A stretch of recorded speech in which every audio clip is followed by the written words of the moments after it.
What's going on, everybody? Welcome back to another episode of the Church Nerds Podcast. I'm Jay Baldwin, your host, and of course, I got the fellas on with me. We got Pastor Brian Evans, Batman Brandon Travis, and the technician Norman Heath. Make sure you like, comment, and subscribe to the Church Nerd pages.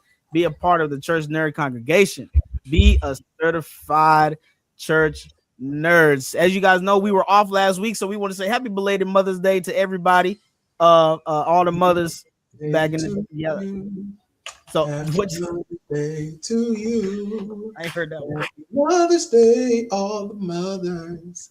Happy Mother's Day to you. That was beautiful. That hit me right there. Mm-hmm. I hope somebody sings me a song on Father's Day. That's all. You know what? I doubt that's going to happen.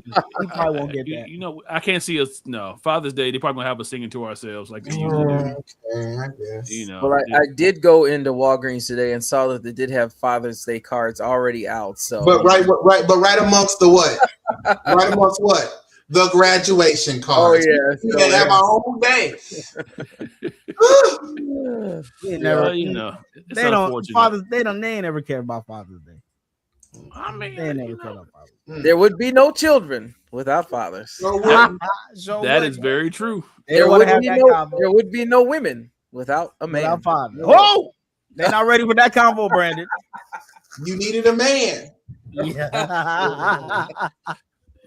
We love all the mothers. We love all. Right, that's for another show. All the mothers. Yeah. Gabe's not here, so we can't blame it on him. Gabe's not here, so yeah, we can't blame it on her. Listen, Auntie Delphine is in the chat. What's up, Auntie Delphine? We love you. Auntie Delphine is always on time. But listen, we hope everyone had a great week off this week. Listen, coming up, I hope y'all know our growth conference is coming up in the next few weeks, man. Orlando, Florida. Orlando. We hope everyone please register. We need everyone to register. 67 days. How many days, Norm? Say that one more time. 67 days from today. 67 days from today. My Lord. In Orlando, Florida. Fellas, are y'all ready? Y'all excited? I'm ready for it to be over. Already. If you work behind the scenes, if you're a worker, you're already ready for it. I'm sure it's going to be a wonderful time. Oh, yeah. Wonderful time. Wonderful. Wait a minute. Why is Brian? I just noticed that Brian and Norm are wearing plaid. I didn't get the memo. They're wearing the same thing. Oh, snap. You know, great minds. See, they on the same tech team, so they don't want to chorus. See, I like that. Minds think alike. That's just what it is, man. You could have sent all of us a memo. It's okay. We're just exceptional. We didn't need a memo. We're just. It's just what it is, man. I hope that we can get a solo from Brian again, like last year's convention, where he was talking about heaven. That probably won't happen. I've been banned from the main stage. Yeah, apparently we want to streamline that event and keep it more on Bishop Gates than everything else. So that's cool. We're cool with that. You know, he's the presider. The people come to see the opening statements from the presiding bishop, which they should. I mean, they definitely should. But is that for the whole convention? We keeping it on Bishop Gates?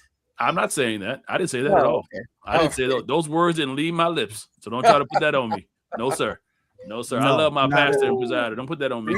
We love him. We love him. So yes. We love our presiding bishop and looking forward to seeing him in Orlando. Well, along with our other executive board. Levi.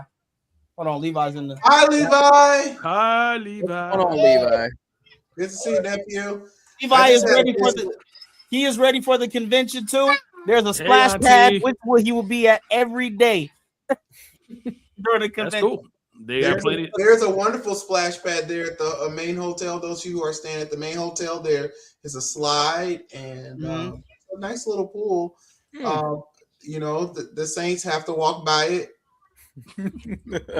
Well, not all Saints. Some Saints might have to walk by it, but it depends what tower you're in. Yeah, it depends on what tower you're in. Mighty Lamb. So we're gonna see Brian and Norm out there in the pool.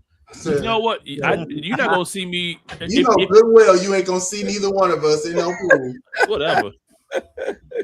No, if anybody gonna be in the pool, it's gonna be your friend Cooper baptizing folk. Oh yeah, I'm sure he'll love being in the pool. He's gonna love being in there, baptizing everybody.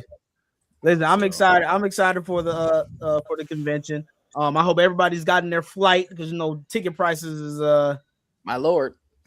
Yes. Well, I did see Southwest had some pretty low deals. I've been watching Southwest. I've purchased my family's tickets already, and so I don't know if this is an insider tip or not, but you heard it first on the Church Nerds if you didn't know it. If you book Southwest and you find their tickets drop, oh yeah, you can call Southwest. I think you can do it up to 3 times on that ticket, and they will credit your account for the difference. Just FYI, for those of you that didn't know. So they won't refund you for it, but they'll credit your account. Now, the nice part about that is for most of us convention going folk, we gonna fly again next year. Oh yeah. And so honestly, those credits come in handy all the time. They cut the ticket prices down. And so keep watching. If you book Southwest, I watch them tickets. As soon as I see a drop, I'll be beep, boop, boop. Excuse me, I found $100 cheaper. Credit me my $100 per ticket. Thank you. Goodbye. So speaking of next year, where y'all think we're gonna be at next year? Because next year is the 70th annual. We all think we're gonna be at PCAFI, International Holy Convocation Growth Conference, Turks and Caicos. I doubt that. Idea. Okay. That's I don't know about that, Rem. We'll probably be in Indianapolis. Oh no. That's not happening, Jack. Oh, I doubt that very seriously. What a vacation destination is in Indianapolis? Go watch the Colts play, even though it's too early. Nah, I don't know about that one, Reb. So we lose Jay. We lost Jay. I think we lost Jay, man. His Wi-Fi be betraying him. Detroit. Okay, now see, we haven't been in Detroit since 2016. So Detroit isn't like a destination, no place though. It's an international hub. I mean, but it's on not the border. Yeah. It would have to be in. But we were just north though at Toronto, so we wouldn't go north again. That's they're true. gonna probably try to go to Miami, probably redo that one. Or back to Phoenix. Phoenix. I mean, I can see us going west. I can see us going west. Back to Phoenix. You don't think so? Not west? Or Denver. Let's go to Denver. I'll go to Colorado. Yeah, let's go to Colorado. Let's go to Denver. Ain't nobody trying to go to no Denver. I love Denver. Denver's beautiful. You don't like? Have you been to Denver? No. I understand Denver. Denver is cool, but we're talking thousands of people from around the country going to Denver. I went to an international conference in Denver. There were people there from all over the world. It was in Denver. Okay, I'm just gonna go ahead and just put up this comment right here. And they have a huge, beautiful. The mountains in Denver. The mountains are way better than the mountains. They got a lot of. I'm sorry, you go to Colorado Springs. There's a lot of. The mountains are just gorgeous. I believe that. Now flying into Denver is a disaster. Their airport is god awful. It is horrible. And they say there's a secret underground city. I can believe that. Underneath the Denver airport, there's a whole lot of conspiracy theories around. There's an underground city. Ooh, I like that one. Hawaii. Okay, okay. Hawaii again. Mr. Campbell gets to host his first convention as a as a diocesan. As the diocesan of Hawaii. Okay. A Hawaii convention. Wouldn't nobody go to church? I can see that though. How many people the same amount of people are going to go to church in Hawaii that are going to church in Orlando? You know this. Pretty much. You know. Okay, I'm not going to disagree with that. I'm not going to disagree. Because Mickey is getting an offering in Orlando. But they would miss an opportunity to have a beachfront prayer or a beachfront praise service or something if they did go there and didn't do that. Nice. The nice hula dance praise, huh? Not a hula dance praise. No. Take the grass skirts somewhere else. Don't put the grass skirts on. Oh, International Day, they're going to put the grass skirts on. The Maui praise. I don't know. I mean, I guess it'll be interesting to see. Obviously, we'll find out in about 69 days because it's usually Friday. We'll find out. Everybody will know. There is an underground city under the Denver airport, and it's government owned. That's where ET is. And okay, ET phone home. And the Loch Ness monster. I guess I don't know. I guess we'll see. I mean, it's the 70th. It would be interesting to go back to Detroit since that's where the first was. And that's where the 50th was. The 50th. Do you guys remember the 50th? We did that march.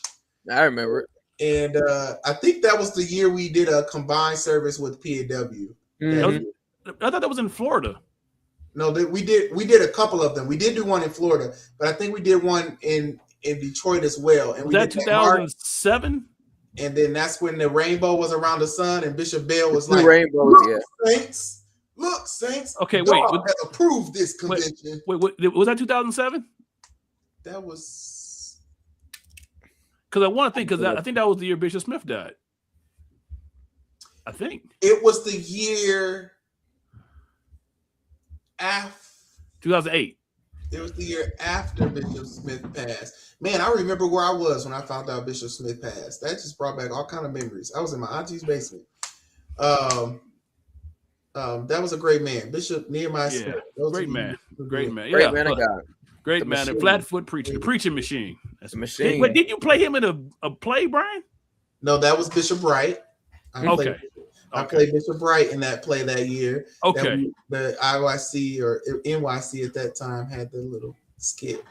Okay. I just want to make sure because I remember you had the choir robe on. Bishop Ordier's Wright. That's who I was playing. That's right. With glasses. My aunt went to his church. That's right. That's back when we had the skits and such at the rallies. Yeah, do you remember that the same year that SEDC did the shout out to Jeremy Sanford, Michael Sanford. They did that whole FBI scene where they was like secret agents and that was the Matrix, I thought, wasn't it? You said it again? That was the Matrix? Was it the Matrix or was it the Matrix? That's what it was. It was the Matrix. Oh yeah. Man. SEDC. We were very creative in those days. That's most we were. Sure. We lost our creativity. Now we just well, you know what? We should have did like Kojic dude. Like y'all seen that clip with the love that chicken from Popeyes? That was dope. Y'all seen this? I didn't see that one. Oh my goodness! I gotta find it and play it at the end. I gotta find that. Yo, like I think every year they had this jamboree. It's like a praise rally, and these folk went in. But now did y'all see how the Kojic Church wouldn't even let the Giveify man give his presentation? Yep, they wouldn't stop shouting. Bishop Hines was like, "Now stop that." That didn't stop nothing. Matter of fact, okay, wait, here we go. I'm going to do it real quick because. All right, let's see it. I got to pull it up there. So come on. Okay, here we go. We go ahead and share my screen real quick with this one, and then I guess we can get into the topic since I guess Jay he's in Wi-Fi jail. So got him locked up. Won't let him out. He's in Wi-Fi jail. It's unfortunate. Well, after you play the video, I think we honestly have a good segue, just honoring great men. Let's take a moment after Norm plays this. I want you all to drop in the chat line, gone on to be with the Lord, or maybe still with us. Great men of God that maybe you serve with, men and women of God, because I don't want y'all to put me in the category with Gabe. So men and women of God, maybe that gone on, that you served and that you remember or think of in yesteryear. Go ahead and play those. Do they have to be gone? No. So with us or gone on to be with the Lord. Okay, so this is the Southern Region International Youth Department. So that's just so people know that these are church folk doing this. It's just fun. It just shows how creative we can be. So go ahead and pull this. Yeah, and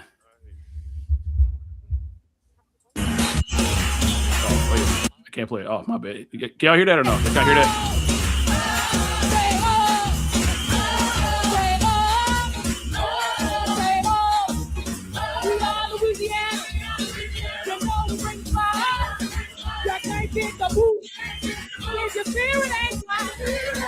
Not Alabama, not Arkansas, not Mississippi, not the Tennessee, not the Tennessee.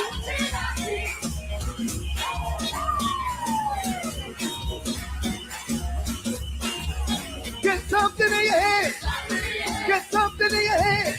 And wave it in the air. And wave it in the air. Get something in your head. Get something in your head. And wave it in the air. And wave it in the air. Y'all don't have nothing in your hands. Oh. That's all I had was my glass cleaner. I had nothing else around. Now I'll say 1, 2, 3. 1, 2, 3. 1, 2, 3. So the rallies used to be like this. Yeah. 1, 2, 3. Well, you might will get 1, 2, 3. Watch this. Love that chicken from Popeye. Love that chicken from Popeye. Chicken. Love that chicken from Popeye. Oh, love that chicken from Popeye. They love that chicken. Love that chicken. Love that chicken. Love that chicken. Oh, they love that chicken. Oh, they love that chicken. Oh, they love that chicken. Everybody clap your hands right there. Stop. There's no way. You love that chicken from Popeye. Yeah, see, that's the jamboree, though, man. They were having just a great time. So I remember the praise rallies used to be something of that caliber, like They did. I actually miss those days. I don't know what has happened, but anyway, I don't know. Maybe we're too smart for our own God. You know, maybe we are, and maybe we just take a moment before we, dive down our topic tonight. Thank you for Church Nerd Congregation is dropping those names in the chat line. Bishop Willie C. Mason. Yeah. Mama Mason. Oh man, I remember them. Bishop Mason had the most interesting singing voice. Oh, listen, when he gets to going, I got it. Yeah. I miss Bishop Mason. I got it. You really recorded it then.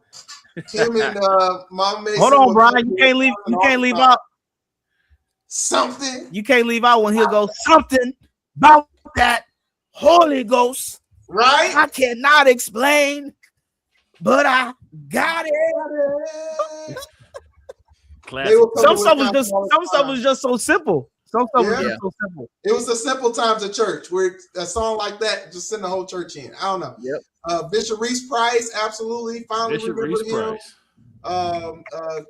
Days of going down to Illinois. Bishop Norman we Wagner. mentioned Bishop Wright. Bishop Wagner. Yes, right, absolutely. Of course, our apostolic father. Yeah, well, he's still alive, isn't he? Presider emeritus. We can do it live. I didn't hear the live part. I'm sorry, my bad. That's on me. Bishop I didn't hear it. He will be 87 next Sunday. Bishop Bell. Bishop gonna be 87. Wow. Yeah. Bishop will be 87 this year. Wow. 87 on Sunday. Good for him. Yeah, we all come from those of us who have been around. You got one more. You got one Bishop more. Stallworth, yes. Absolutely. Yes, Honorable Bishop Stallworth. West Coast. From the West Coast. Bishop Baldwin Sr. Absolutely. Bishop S.N. Hancock. Absolutely. Our founder of the PCA, Pentecostal Church of the Apostolic Faith International Incorporated. We all come from good stock. We all come from, those of us who have been around church for any length of time have come in contact with great men and great women who have created the framework by which we know church. Mm-hmm. many of us, our traditions, our practices, our behaviors, our mannerisms. I did something in the pulpit today. When I was done, I said, "Oh, that was Bishop Tompkins." We're praying for y'all, Deacon Walls. Praying for y'all, Oh, he praising him from the basement. Oh my. Oh Lord. Yes, Oh, sir. cover right now. In the name of Jesus. Yes, keep him safe. In regulate the wind. Cover Omaha. Yeah. But somebody just typed Bishop J.F. Tompkins. That's right, Ryan. I did something today and I said, man, that's Bishop Tompkins. And it wasn't intentional. It's just kind of one of those things where I just started singing a song that he used to sing, and I was like, "Oh, wait, what is going on? Where did this come from?" It's amazing. It's amazing the things that are in you that you don't really realize were put in you like that. It's truly amazing. You walk around just like you point, singing a song or humming a tune or saying something that they said that you didn't realize you even remember that you were listening to hear them say it. Absolutely. It just comes flying out like, wait, where I learned that from? Absolutely. Shout out to the late great Lady Edith Campbell too. 100%. I thought Evangelist Walls was preaching somewhere. She was done preaching a long time ago. Oh, okay. All right. I'm about to say you preaching from on the watching church notes while you preach. You a bad person. While you preaching, that's crazy. That's a newfound love for tell your husband he can hop on. Praise the Lord. Exactly. Yeah. No, but Norm, you're absolutely right. You just never realize until you get to a certain age that something that you've been hearing your entire life, or a foundation, or something that's been put down, and then all of a sudden you catch yourself like, oh my goodness, my grandfather coming out of me, or some old deacon or some preacher that you remember from back in the day. It's really something. It's really something. Yeah, but should we continue sounding like them in the church, in the modern church today? Should we continue 55?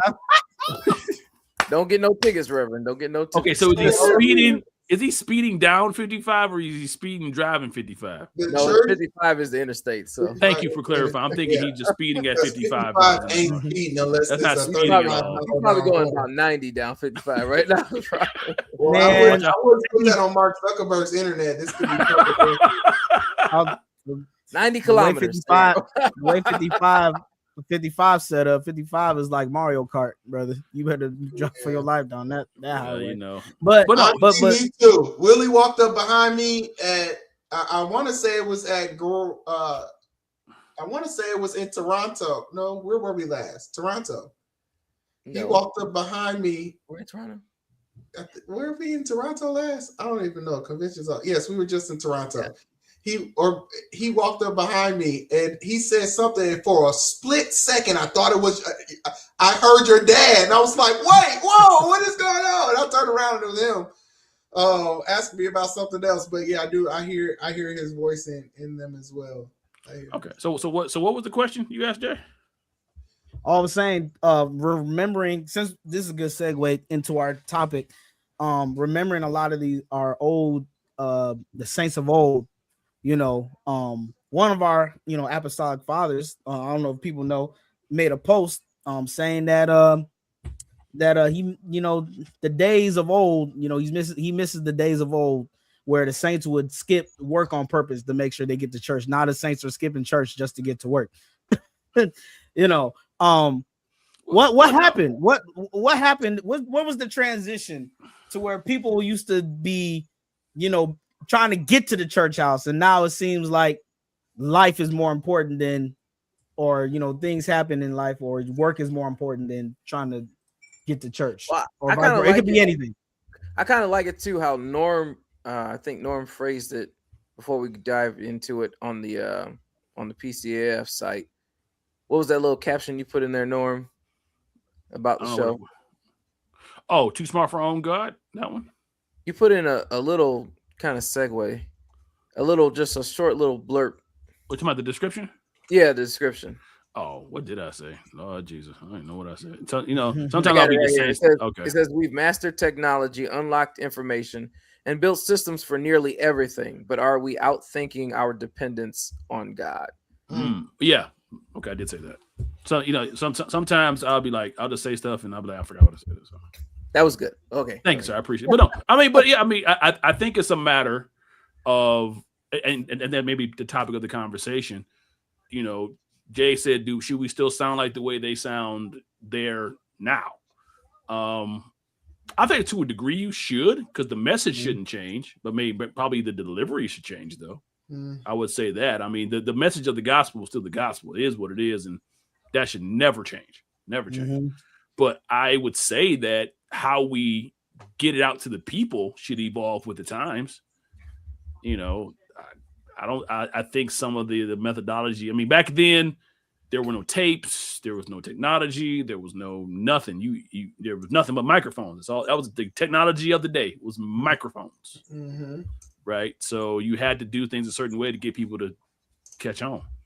But now, if all you got is a microphone, you're gonna get swept aside. Well, then what do you say to those people that say that, now that we say streaming has increased our reach, everybody's streaming, and we're reaching people that we maybe have never reached. But on the other hand, they're saying now that streaming is making some saints lazy. So now they don't come to church because they know that they have the option of streaming. And it becomes more of some would say, a hindrance than more of a help to the existing body. What would you say to that? Well, go ahead. I'm sorry, I cut you off. I was going to say, because I find it, sometimes it's definitely necessary to reach people. But even some of the events we have for the youth, for the state, like I pray. I don't stream. I pray. That's because, maybe sometimes some things happen in the service that in order for somebody to feel free and safe, they don't have to worry about their being on the internet, right? And the Holy Ghost take control of them and acting. They just more free. So I guess I can kind of see both sides of it, but I'd love to see what you guys think about it.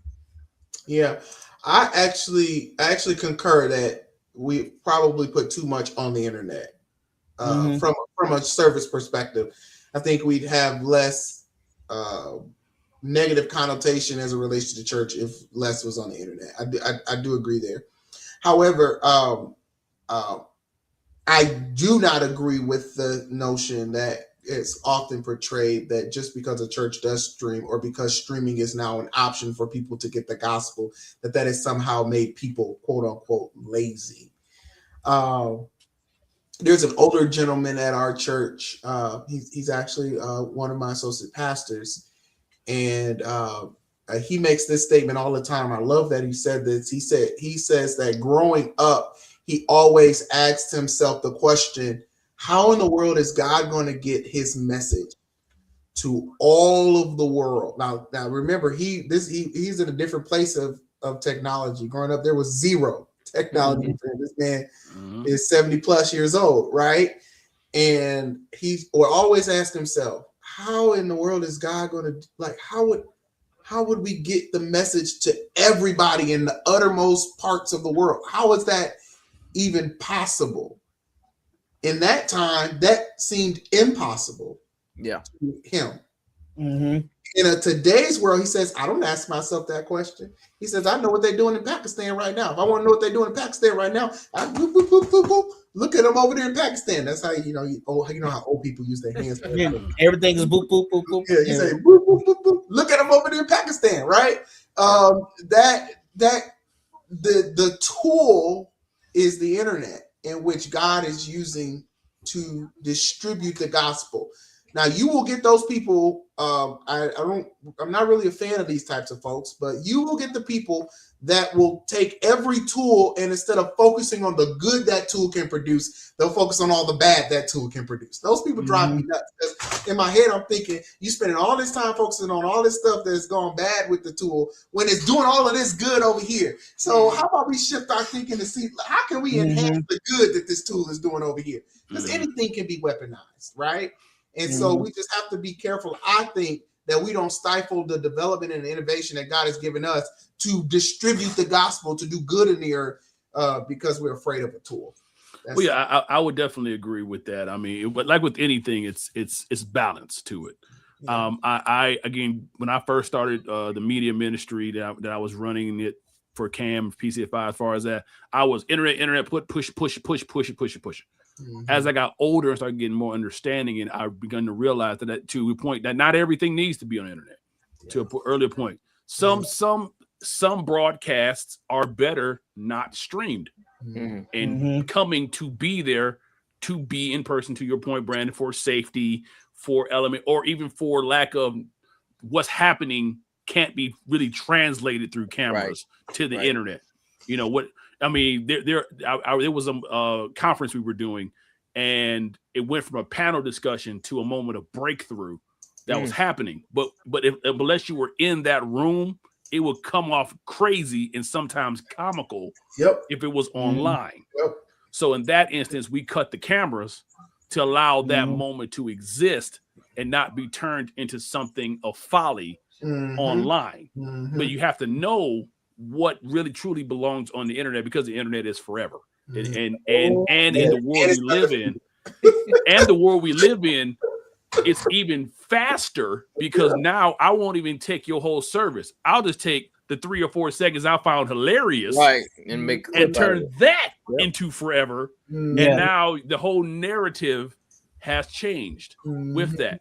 One thing I've learned is that you can't misinterpret what I don't say. Or I'm not recording. I think one thing that I definitely miss about growing up and us as millennials, you know, we're in between the old and then coming into the technology, but we're still old enough to know back then when there was a fire service and somebody missed it, the people that were at that service, they're going to tell you should have been there. The people with folks was getting healed. A cloud of smoke came in. The Holy Ghost just filled the room. Just you know, I'll just paraphrase, but just filled the room. The glory train just filled the room. And I've been in those services where it's just there's no words to explain it. You know, but it's like, so I agree that, you know, sometimes some things is not to be streamed. You know, for example, another example, we know that there was an instance on the internet. We all know what happened with Diddy and the trial stuff, but there was a moment at a service with a young man getting oil poured on him, and it's supposed to be a sacred moment. And somehow someone clipped it and said, "This how Diddy be doing in his parties." And for that split second, what was supposed to be sacred in that moment has now become a joke. That was that Jacobs? Yeah, that was Jacobs. That was Bishop Jacobs, though. Yeah, to Kaylin. Yeah. You know, but I watched that whole service. Yeah, and I watched that whole service. Yeah, and I feel bad that I'm laughing at that because it's not supposed to be funny. It's not funny, but I mean, it just backs up what the scripture says, right? But the natural man receiveth not the things of the Spirit of God. Yes, for they are foolishness unto them. Yes. Neither can he know them, because they are spiritually discerned. You better quote that scripture. Come on, sir. 1 Corinthians 2:14. Come on, sir. If you're taking notes, no. Preaching to confound the wise. Huh?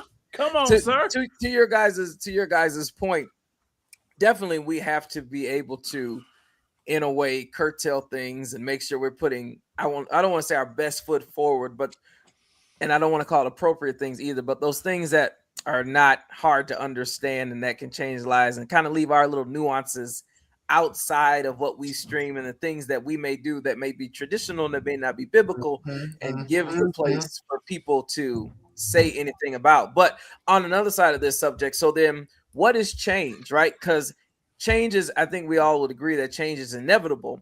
But if we're taking, I think Norm talked about a little bit before the show, if we're looking at a 1980s church and then we're looking at a 2026 church, of course there has to be change. But what do you do when the post that we're kind of referencing says that now we don't see as many miracles in the church like they did back in the day? So have we changed for the better, or have we changed for the worse? Or is that even something that's not even taken into I read that post and I don't know. I'm torn. I'm really torn. Because on the one hand, I'm a hope. My hope is that we're not ascribing that amount of time in the service invested is now, the lack of amount of time, I should say, is now is what removing these instances from happening, because we're not in church as long. If I'm saying, I know I felt like I said it kind of backwards. No, but, I follow. But if I'm saying, okay, we had 6-hour services and we prayed 24 hours and the Holy Ghost moved and people fell out. Yeah. And it's like, well, can't the same Holy Ghost move in 2 hours?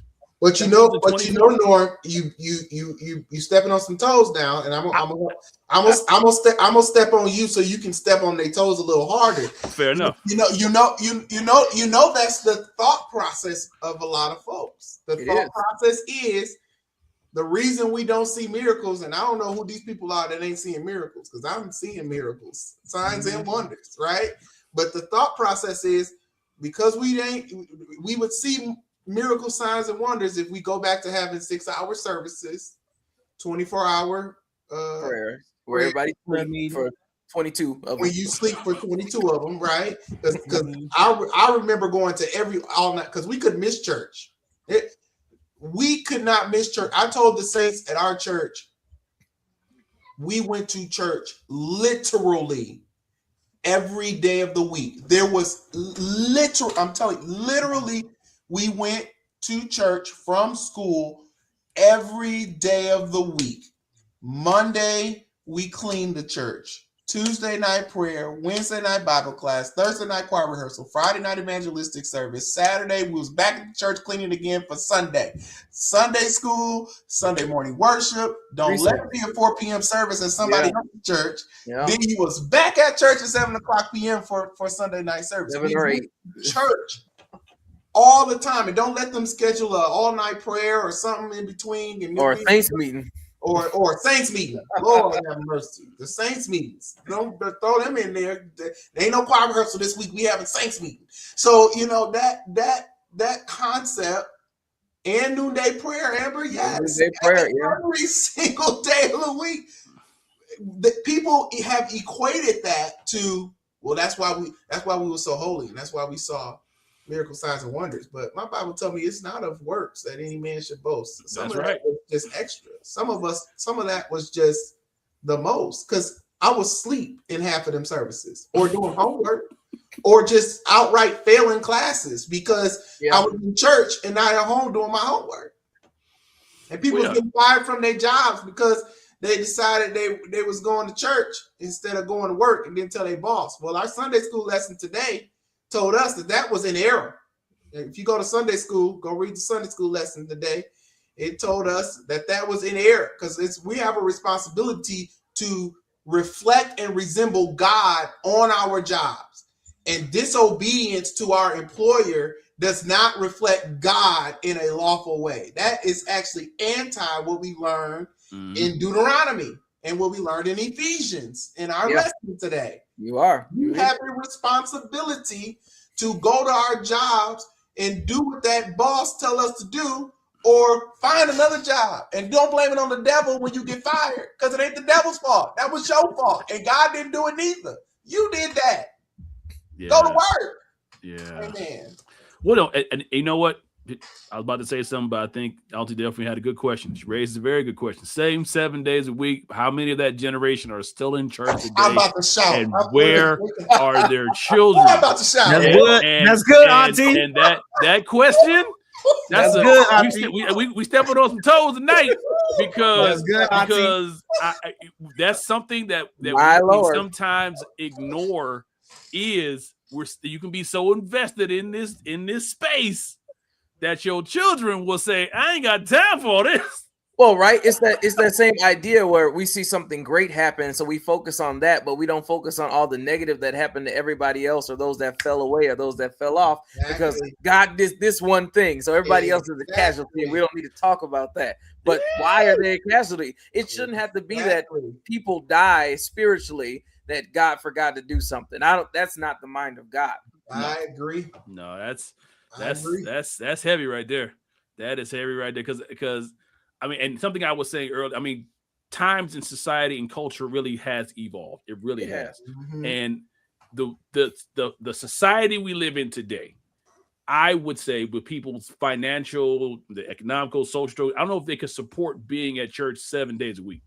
That's true. As much as we will want to be in the presence of God and have these moments where it's deep and it's in worship and in fellowship.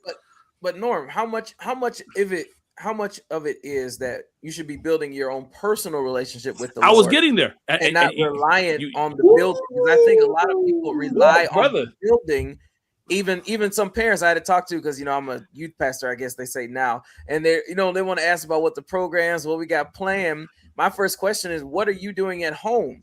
Because what you're doing at home, I should be able to build off of that when your children come to church. It shouldn't be that they come to church and I have to teach them from ground zero, right? You should be building something at home and to build a relationship there. So when you come to church, you can grow upon what's already been established and instructed. You're talking good, Brandon. I know we're talking about church and all, but this is universal. This could go ways, because this could even go into schools and stuff like that. But since we're on the spiritual sense, Brandon, you're talking really, really good. Well, the first institution God constructed. Talk about it.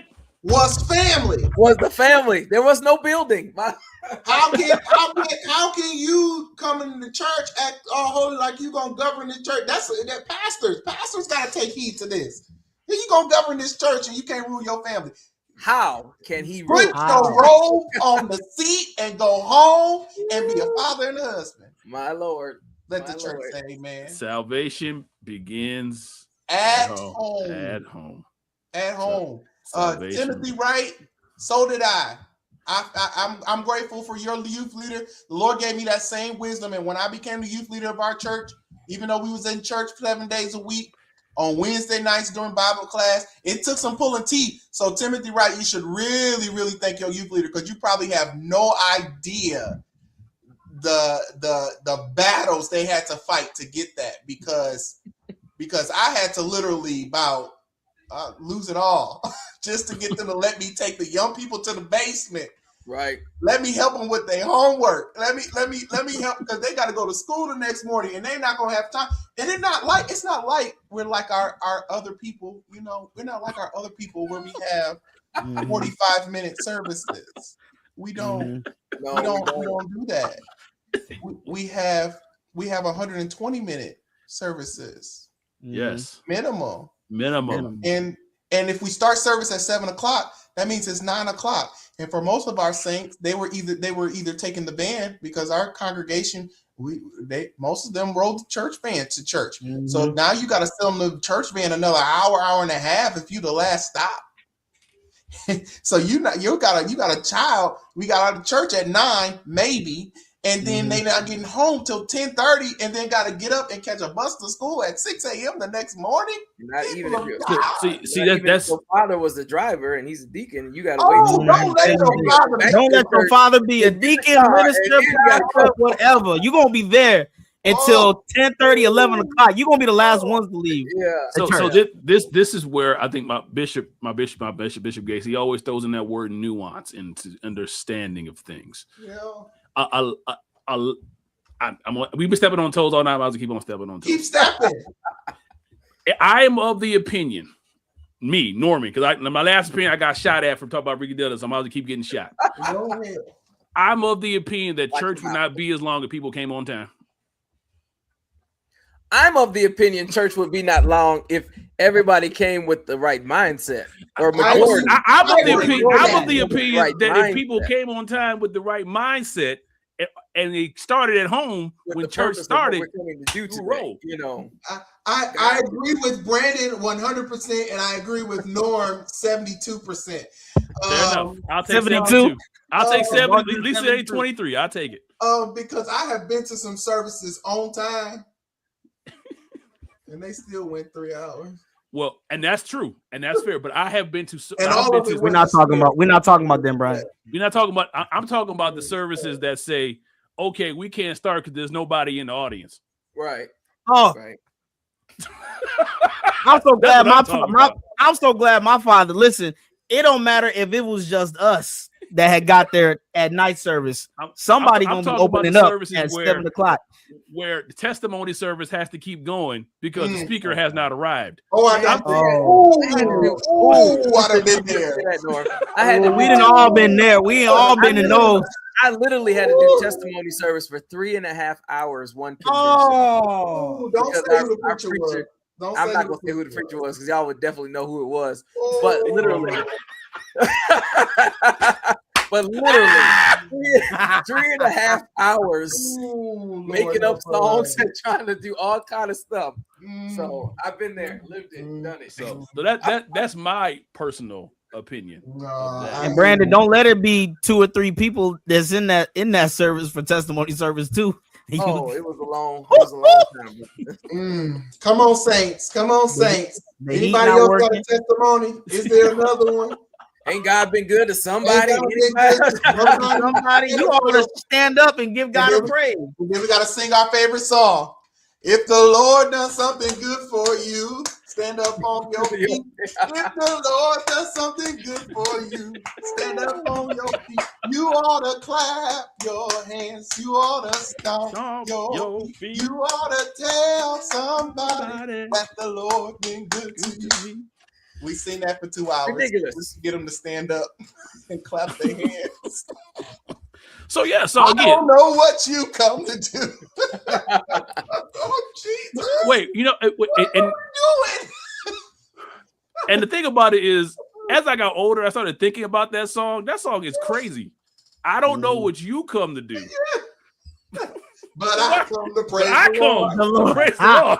I don't know what you came to do. It's like checking somebody. You check them like I don't know what you came to do. Long enough, you know when the praise leader is getting annoyed when they pull that song out. When they pull it out, yes. I don't know what you came to do, but I came to praise the Lord. What did you come to do? I don't know. A.T. Delphine says, "When does wisdom come in?" Man, someone else should have preaching. I don't know. That's probably what. Now Bishop Tompkins did it one time. I was dying laughing. We was too young. I grew up in a time you couldn't laugh in church. I actually laughed in church one time. I got in so much trouble. My grandpa was so mad at me. He came down out the pulpit, asked me, "Do you have a problem? You don't laugh in church." I remember I was so embarrassed. Anyway, we couldn't laugh in church. Church is crazy. So Bishop Tompkins did it one time. We had a guest speaker come in. They was late, extra late. Praise leader had been singing for God knows how long. They raised the offering, and then Bishop Tompkins put up somebody else to preach. And then the guest preacher came in while the other person was preaching. Ooh. And when they came in, Bishop Tompkins, he ushered him up to the front, ushered the guest preacher up to the front, set him in the seat. They sat in the seat, took their Bible. When the preacher was done preaching that he put up, Bishop said, "Let everybody stand and give God praise for our preacher who arrived. Amen. You can remain standing because we're about to be dismissed." My Lord. So I'm looking at my mom. I'm like, how do you expect me not to laugh at this? Like, this is comedy gold. And you gonna want me to laugh? Like, so what? I'm guessing that guy didn't get any encouragement that night. Oh no, he didn't get one of them white envelopes. Oh, he got sent right back to where he came from. He didn't get no white envelope that night. So, but you know what? See, now something to wisdom. So one thing I remember this clear as day. Bishop Gates service. So no, because they would have got up, Auntie Delphine, and tried to preach during the dismissal. That's exactly what they would have. No, there was a they time would have tried to been apologized and say, "Lord, I'm sorry that I'm late, y'all." But the devil gave me a flat tire. Lord Jesus. But no, I remember there was an instance. It was Bible class years ago, and Bishop Gates was running late, so he put up one of the associate pastors to do the Bible class. And when he got there, they were going to give it back to him, and he said, "No, you finish it. You finish the Bible class because he was late, and they were already mid-teaching. So keep right on going." Right. So I to me, that's wisdom. It's like, no, you keep going. You got it.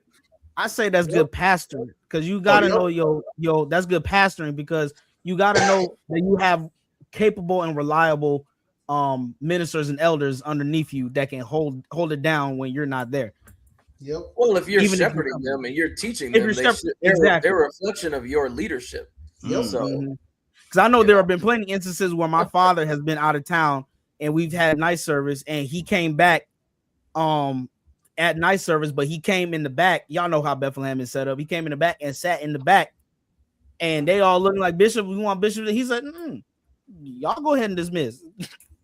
You know, I mean that's a different style of generational type of thing. So it's what the I think Delphine is on okay. one We're tonight. gonna have to bring her on the show. They would have, Goodwill. They would have tried to sing. Oh yeah, of course. Bible, get the church all riled up. No, brother, it's time to go. It's time to go. It's time. But to so like I said, the originator of the post again. Can we say who it was? We can say who it was, right? Oh, I mean, we're not talking. Okay, so the originator of the post was Bishop C. Sean Tyson again. Yeah. Who we love, astoundingly honorable bishop, honorable man, a very intelligent teacher, orator. Phenomenal as far as for one of the generals of our time. Yes, absolutely. People who want to go back and look at the entirety of what he said, so that way you can say to get the context of everything. He posted it yesterday about 10 o'clock. So go to his page. It's out there. It's pretty long, but it's a good read. But one of the key questions he asked too was, "Are we too smart for our God?" Yeah. Yes. That's where we got the title from. Are we too smart? And I would love to, man. Maybe try to get him on the show. Ask him about Tyson on the show. Y'all want to see Bishop Tyson on the show? Y'all tag Bishop Tyson. Tag him right now. We want to get but that was one of the things where I was honestly, because I've read several of Bishop. I follow Bishop Tyson. I've read several of his posts. I enjoy his reads. When I got to that question though, it's where I kind of got stopped in my tracks, trying to kind of connect. Like what the question was asking me, are we too smart for our own God? What? Yeah, it's almost like as if intelligence becomes a hindrance. I think he's kind of getting that from spirituality, but I don't think so. Yeah, I guess what worries me with an argument that puts intelligence or knowledge at odds with God is the fact that God is omniscient. So. Because he's omniscient, he's an omniscient God. Omni meaning all, and scient, the root words is science, knowledge, right? So God is all knowledge. So all knowledge that we have comes from God. Yeah. So the two can't be anti one another because they are one, right? We get what the knowledge that we have comes from God. So do I have to reject having life for godliness? I don't think so, because my Bible tells me that we can have all things pertaining to both life and godliness. So I shouldn't chase. When I'm chasing knowledge, I should be chasing knowledge through the lens of God, just like I should be chasing godliness through the lens of God, and and holiness through the lens of God. So, or church through the lens of God, or I think maybe he was pointing to probably our methodologies and our knowledge, and maybe we know we think we know how to do something better than what has already been. And I think a better word instead of God would have been church, or maybe the antics of church, or church operations, or something along those lines. Because well, that leads to our dear friend and brother, Uncle Ty Tribbett. Who's back in the news again? Y'all thought Ty Tribbett was wrong in what he said because we misquoted him. He didn't say the church was whack. He said the systems, and the policies and the practices of church were whack. And I tend to agree with Uncle Ty that sometimes we do stuff that is not biblical, has no, I'm gonna use a Gabe Jordan word since he ain't on here, has no salvific makeup, right? Using that doctorate dialogue, salvific constitution, right? And we want to make it a non-negotiable for salvation, when in actuality it's just our own tradition, preferences. And my grandpa used to say, a whole lot of people, they have these dreams and they wake up talking about God spoke to them, but it wasn't God. It was the bad chicken you ate the night before you went to bed. And thinking that it was God talking, and we say too much stuff is God. I'm over all these people with the God said. God ain't talking to you that much, and he ain't told me. He's sending you for confirmation, and he ain't sending you to tell me something all the time. Right. Well, I mean, now we do have the clip if you want to play it. Sure. So again, just for reference, so this is the guy watching the clip. So there may be a guy on top of it. Don't worry about the guy on top. He just ignore the guy. You know, everybody ignore the guy on top. Just match up, and they got to put themselves in the video. And all just listen to what Ty is saying. What Ty is saying. Yeah. So let me go ahead and pull this up real quick. So just so we can not be accused of saying what he didn't say. So hold on. I've got to unmute it. What I said. First of all, didn't hear what I said. I never said the church was whack because I don't believe that. I believe we are the church. We are the body of Christ. The systems, the politics, the all of that dumb stuff. Ooh, see, I'm doing it again. It's whack to me. What's the dumb stuff that's whack? That's what let's say I'm thinking more psychologically than theologically. So the thought process around church, the rules. If you serve your church, you're serving God. This was good. You can serve God by serving the church, but it don't mean you. When you join, when you get saved at a church, and nothing wrong with this, y'all. I'm just saying stuff like this. They put you like on a growth track. So you get saved in the church, your life has changed. Thank you, Lord. I'm trying to cleanse myself. Then they put you on a growth track in their church, and then you kind of become a position in their church. Now you're the youth leader. So the proof almost that God is in your life is by like what you're doing in the church, or how you're serving in the church. Or he used to be a drug dealer, but now he's a deacon in the church. Well, do he have patience? Like, does he forgive? Like, it's not about what I do in this building. And I hear a lot of people say, I love my church. I love my church. And I nothing wrong with that. I don't hear a whole lot of, I love God, yo. I love my God. Yo, God, the focus is these businesses with God's name on it. Everybody, I'm not talking about everybody. There's a lot of great gatherings. You know what I'm saying? Live Church is one of them.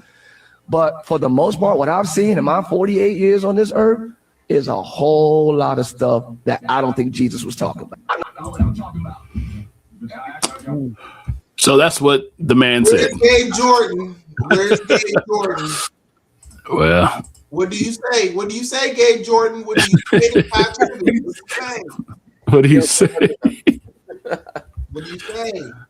Church nerd congregation, what do y'all say to Ty Tribbett? I honestly feel like that last line was really profound. Yeah. There's a whole lot of I love my church. We got shirts that say I love my church. I love my church. I love my church. But ain't a whole lot of folks saying I love my God. I love God.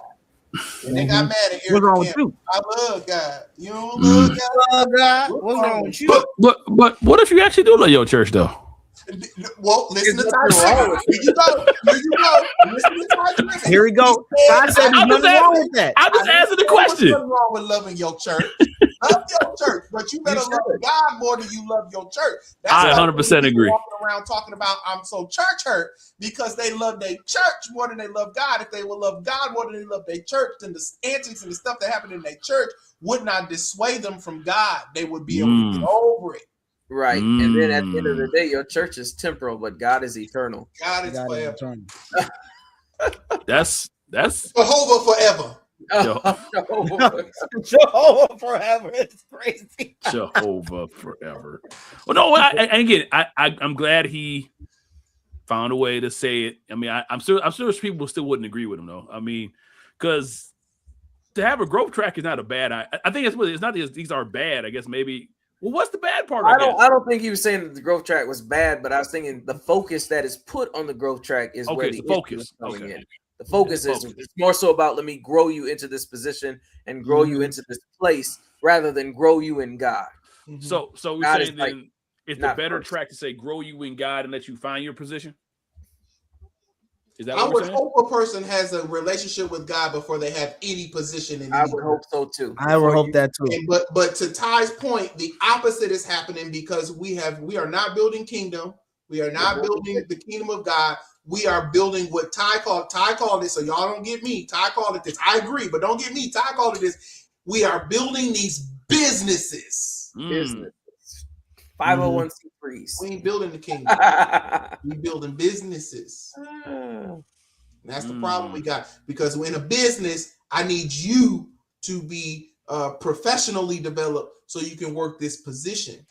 But in the church, when we build in kingdom, I'm more concerned about the spirit man in your soul before I sign you to any position. Sit down somewhere and read the Bible. Let's get you some character and some patience so that when you get one of these positions in the church, I don't got to fire you next week because you can cuss out the saints. Well, then it too is that it's like, are you growing them to just fill a position, or are you helping them grow being a disciple? Because being a disciple is definitely different than having a position. 100%. But these days, we as a church, we have job boards. Oh yeah, job postings and with qualifications that we want you sometimes without no qualifications. But we got boards and we want you okay. So I get that. I get that. Get a job. I get that. Okay, so this is a converse to this. Which is why you had 3 churches in 1 week. I'm sorry. Go ahead, Norm. They just jobs. I get that. Okay, so I'm gonna try to play the other side of this. Please do. I want to try. Let me. I want you to try. Okay. Okay. I'm not for context. I'm not disagreeing with what's been said so far. Sure. I'm just trying to look at the other side of it. Okay. Now, as a leader in a ministry, knowing that you need assistance in what you do, as people come into the ministry that have certain skill sets, right? Knowing that you are already overworked, is it wrong, or what avenue do you take to appeal to these people to try to wait, let me finish. Yes, sir. Or is it that now I have to wait until this person forms a deeper relationship with the Lord at some point in time before I can go to them and say, hey, I need your help? Norm, I think you answering your own question first and foremost. You tried to play the other side, but it didn't work. I think we need to ask ourselves this question first and foremost. Question number 1: what's more important, this person's soul, or me throwing them into a position that it's going to lead them astray? Well, you're throwing them because they've now connected. They are not connected to this entity for spiritual purposes, for spiritual development. They're connected to this entity for a check. It's problem number 1. Problem number 2, if that's the road we're going to go down, fine. Just declare that this is the business of the church. I ain't your pastor. I ain't trying to be your pastor. You don't need me. I'm your boss, your supervisor. And we got a contract. You supposed to be in X place for X amount of time, do X amount of work, and we just got a contractual business relationship, like Ephesians taught us today. Masters, or what is the word they use? He don't call it. He don't say slaves. What does Paul call them in Ephesians? Be obedient to your masters. What is it? Ephesians? Servant. Servants. He calls them servants. Oh, yeah. He says, servants, be obedient to your masters in the flesh. So that's the relationship we got. This ain't got nothing to do with me helping to disciple you. This got to do with business. And that's a whole nother avenue. And there is the business of the church that must be tended to. Yes. But that does not supersede my responsibility as a man of God, whether I'm your pastor or not. I have a responsibility as a man of God to help disciple you. Right. You tell me you don't want to be discipled. First and foremost. Before you can be a help to the ministry, we've got to make sure that you are spiritually okay. Okay. Mature. I agree with that. My church talking about doing the work of the business of the church. And while you're doing the business of the church, you leading folk astray. Because then all they're going to come to church with is a business mindset or the mindset of their job. Absolutely. Well, not to say I disagree with it, but just a brief pause. So Darrell is actually here in the back room, but he turned his camera off. I was going to bring him on to the actual stage. We turned his camera off. I hope he ain't wait, I think no, he's back. He's Ladies back. and gentlemen, Darrell is back. He survived the speed trap down 55. Yeah, there was a lot of police out.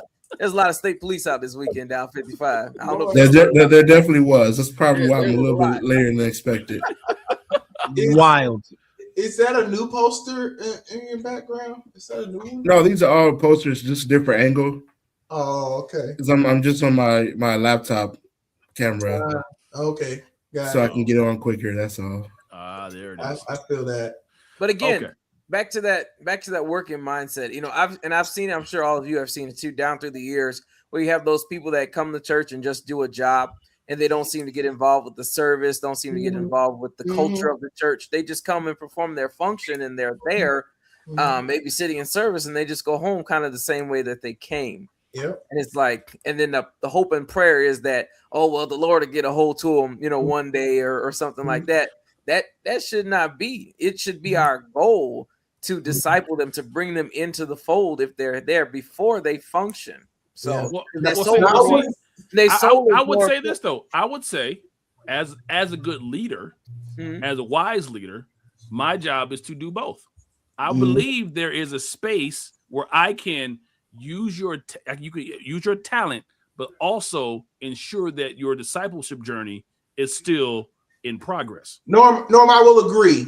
Yeah, I agree. That there is a 10% of the people where that happens, where percentages tonight, where they come to do the job, and while doing the job, their only focus is doing the job, and then the Lord hit them and save them. It happens. And just to clarify, we're saying job in regards to people getting paid for a service. Correct. I'm speaking of this is what I'm speaking of. People joining the church as members and being kingdom operators. That's different. That's what I'm speaking of. That's different. And again, that's why I wanted to clarify that we're talking about the same thing. I think because that is different. A person who comes to the ministry with a talent, yes, and they subject themselves to the ministry, you're now subjecting yourself to the leadership of that house and to that pastor and to their discipleship. Right. So that's different, right? And that's why I want to clarify, because I felt we were saying two different things. Oh, yeah. No. I'm talking about a person whose sole purpose of being connected to this ministry is to get a check. Okay. Those people are there to do a job. And they have no intention on being subjected to the rules of the house, to accept what's in the employment contract, or to discipleship. Because in most cases, these people got internet pastors, because all of a sudden they pop up and they got another pastor. Like you see a lot of that. Like, wait, what happened? When did this? Right. You see a lot of that. No shade anticipated, but you see a lot of that with musicians, right? 100%. All the shade included. Not too much on the musician. All the shade included, except Darrell. He's the one musician out of all of them. All the rest of them. He's the chosen one. Well, we see that, right? They just go from church to church. They call it gigs. Whoa, wait a minute. You was just over. Wait, when did you turn in your resignation at the last place before you announced your new place? Like, all things be done decently and in order. Right. So that's biblical. Like, anybody saying you got to stay somewhere where you don't feel like you're being nurtured and listen, you feel like you could be better discipled over there, go and do that. But listen, at some point when you get on church number 5, the church ain't the problem. You be the problem. You be the problem. If nothing else, you don't know how to choose a church. Yeah. Well, yeah, but if you're just getting a check, though, does it matter? You say that again. If what? If you're just paying, if you're just paying to play, then. But again, if that is we got to set. I think Norm, you did a good job setting those lines, right? If your connection to this ministry is you hired me to play this instrument, and I'm only here to play this instrument in this amount of time. I have no intention of being subjected to the church, to the ministry. You not my pastor, you are my master, as Paul calls it in Ephesians. Then in that case, hey, the job ended and I'm going to my next job. I got a new job. Hey, here's what it is. But everybody ought to have a pastor. I totally agree. Everybody needs a pastor. And if you have not defined who your pastor is, and your pastor is covering you while you're doing these other jobs, because your pastor ought to cover you on your job. Your pastor ought to be praying for you while you're working on that job. Pastor ought to be knowing what you're doing every Sunday. Pastor ought to be I like to know where all of my members work, not because I'm in their business, but because I'm the one who know how to pray. If you work on them machines all day, I'm praying, Lord, keep the machine from hurting them, from damage. I got a couple members of our church, they're truck drivers. I'm praying all the time. Lord, cover them while they're on the road. Or Brian, if a member goes missing, hey, I know so and so works over here. Or something that I currently do or experience as far as that. Or if you're working at another ministry that may not be saying everything that your pastor is saying. So in my personal life, I tell my pastor every ministry I work for, just so that he is aware, because just like we said in the beginning, people take parts of things and turn it into something else. And all of a sudden you are me. All of a sudden, I'm Deacon Heath is over at the Lutheran church, because Bishop, did you know he was over there doing that? Yeah, I mean, or you on stage and somebody asking you, what church do you go to? And I understand that too, because when I was a younger preacher, I'm still young, but when I was a younger preacher, I would tell Bishop Moore, everywhere somebody called me to go preach, if they didn't call him, and I would have that dialogue with my pastor, like, look, they want me to go over here. And some churches, he would be like, nah, you don't need to go over there. He knew some stuff that I didn't know. Then at a time when I matured, he was like, I would tell him, and he's like, you don't got to tell me no more. You know what you're doing, like that. So, but that pastor's job is to cover you, so they should know. Can I do a transparent moment to just fill in what Brandon just said? I was a younger preacher. I'm still young, and y'all scared of getting old. And we want to let Paul continue to be the apostolic godfather and apostolic father. I was a younger preacher, and somebody asked me to come speak. And I told Bishop Tompkins that such and such asked me to come speak at their church. He said, son, I don't feel good about that. And he said, let me pray about it. Come back to me after service. I told him this on a Sunday morning. He said, come back to me after service. Let me pray about it. And then I'll let you know. He came back. He was like, son, you shouldn't go. Don't go. Mm-hmm. I was so upset. I'm gonna be real. I was so upset, and I was disobedient. My Lord. And I went.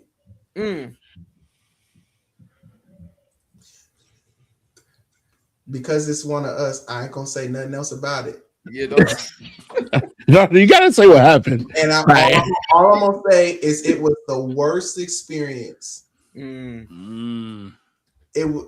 I to this day, and I've been preaching a little while now. I've been preaching since I was 13.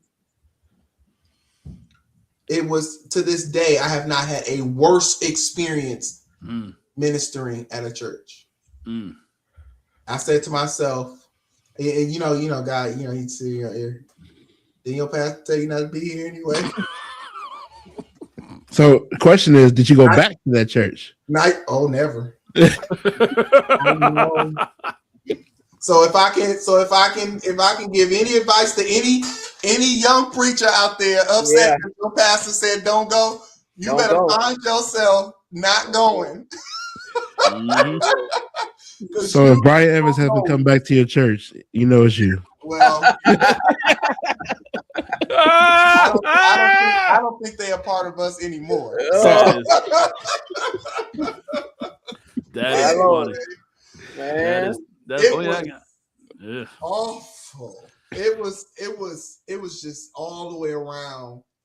Well, it was shock to me. Mm-hmm. It was like, y'all doing because they were doing things that were like, oh, what y'all got going on up in here, right? Like, I was not prepared for that, right? And my shepherd, who I chose, I always tell people, why go to hell for being disobedient to your shepherd? Because you chose him. God didn't choose him for you. That is 100% true. So my shepherd, who I chose, to watch for my soul, and like I know this now because I've matured, but then I was immature, young and dumb, right? But in my mind, I'm saying now, like, why in the world? Like, I chose this guy to watch for my soul. He said, "Don't go." Like, why would I think that he would be trying to keep me from something? He's watching for my soul. He is trying to keep you from something. He is trying to keep me from something. That's foolishness. He's doing the job I asked him to do. Yeah.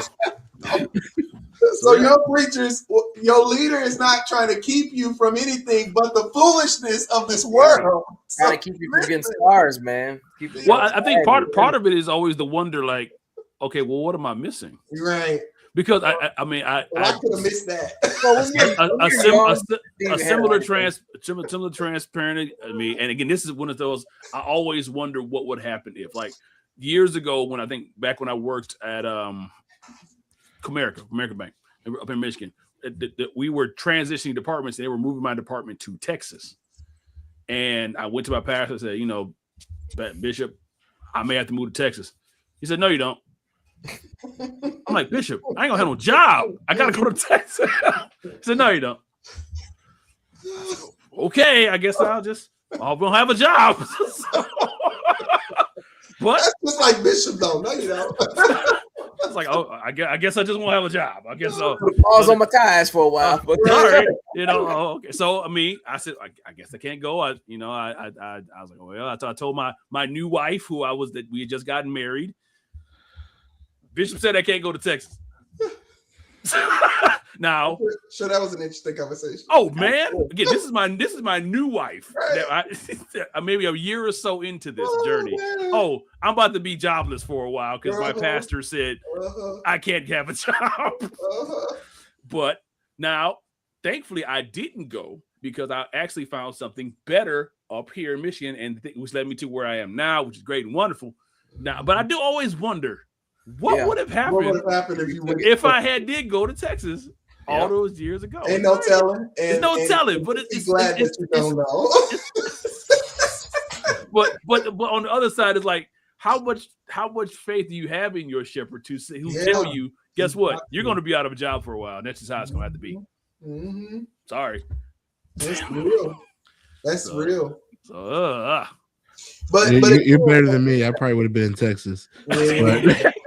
No, okay. 2010 Brian would have been in Texas. 2026 Brian would have been right in India.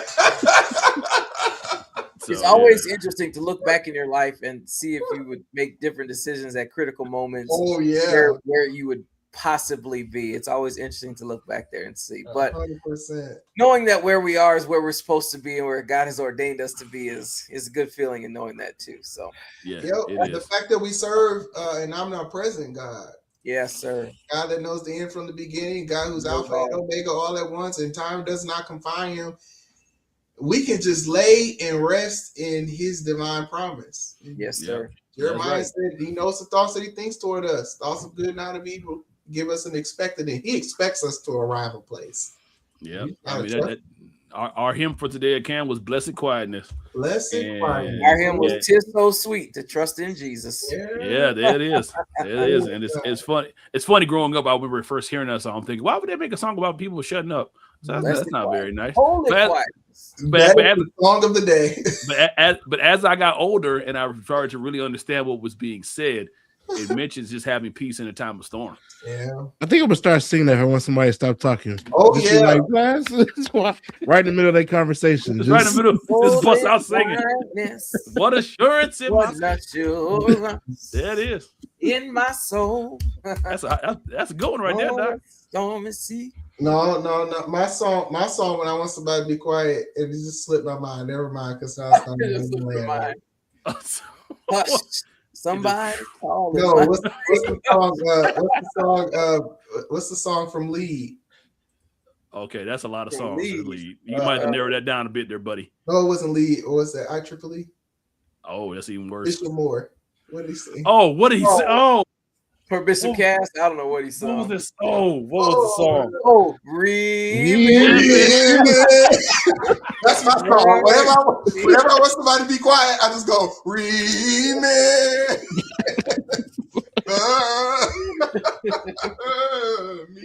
Oh boy, that was the funniest moment. I'll never forget it. I'm gonna be telling my grandkids about that. I will never forget it. Never. Where you say your time is up there, sir. It's time to go. My Lord. Well, the funniest part was I'll take that from him. That sent me to the floor. I was like, oh, this is gold. And this is all being recorded. Speaking of the internet, this is all on the internet. Yes. Forever. We're gonna be able to pull this up in 4K and yes. And pull up probably 10K in a couple of years. 20K by the time I'm talking to my grandkids. It's gonna be in a hologram. We're gonna be able to put this up in a hologram. Hologram. Yes, look, this is where I was 40 years ago. Well, that was on that thing called YouTube, wasn't it? Yeah, that's what it was. YouTube thing. Yep. Yeah. Yep. Oh goodness. Lord have mercy. Well, that's funny. Well, I think Pastor B, you running the show today because our host had to go on daddy duty. So it's in your hands, my friend. Oh, bye. Well, that was what a great episode of Church Nerd Podcast. Church Nerd Congregation, I want you to drop it in the chat line. I want you to tell us. Auntie Delphine already started it. Just drop your pastor's name, your leader, your shepherd. Tag them if you will, and just tell them that you appreciate them.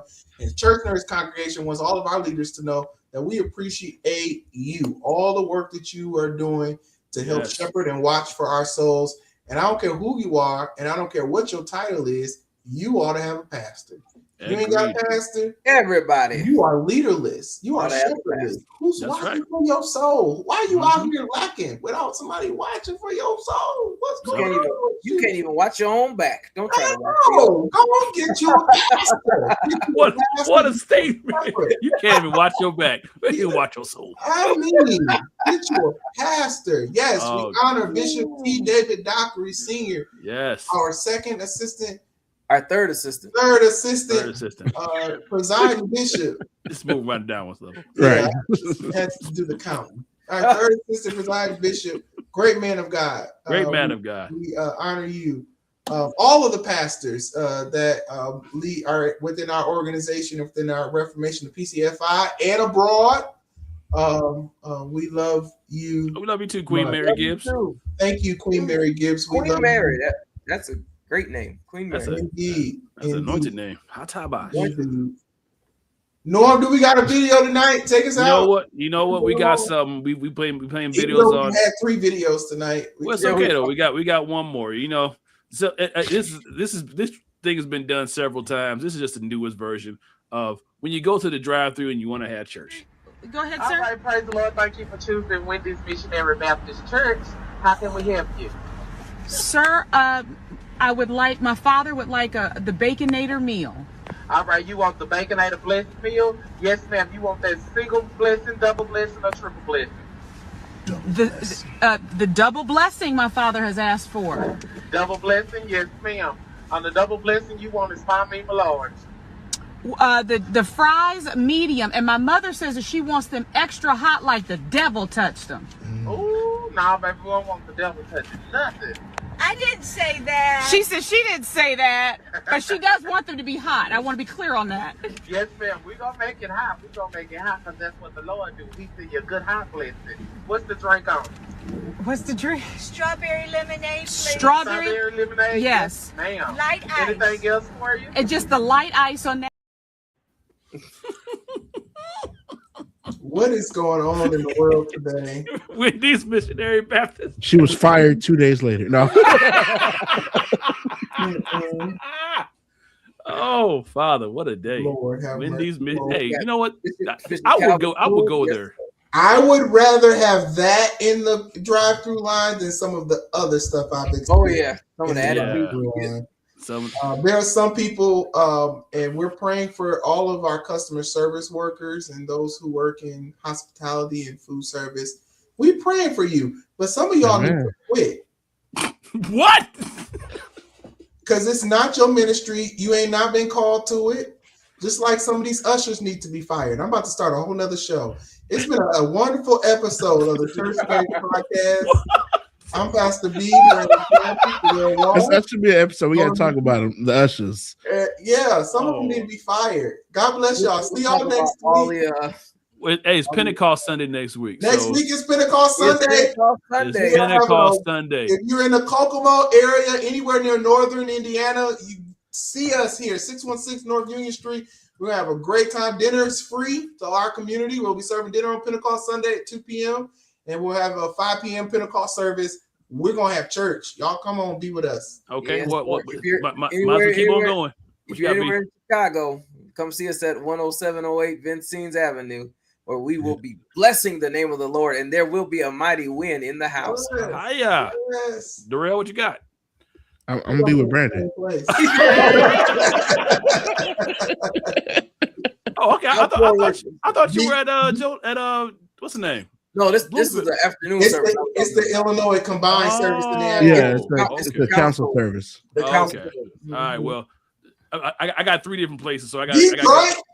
So if you are in the Atlanta area on Saturday, we have Saturday service in Atlanta. You can join us at our Atlanta campus, 10452 Fitzgerald Road, Jonesboro, 3 p.m. Pentecost service will be there. Our senior pastor, Bishop Lambert W. Gates Henry, will be in the house. If you can't miss Saturday, go on Sunday. You can go to our Detroit campus, which is 4735 West 4th Street, Detroit, Michigan, 10 a.m. Our senior pastor will be there. If you can't be in Detroit and you can't be in Atlanta, guess what? We got Indianapolis for you. That is 4900 East 38th Street, Indianapolis, Indiana, 46218. Pastor Timothy Figueroa will be there 10 a.m. and 6 p.m. So we have multiple opportunities.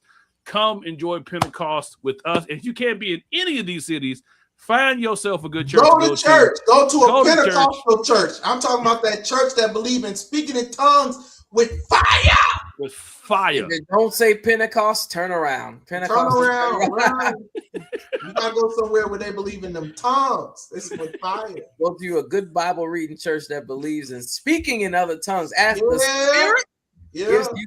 And don't go by yourself. Bring somebody. Take somebody with you to know Jesus. Our theme next week for Pentecost service is be full.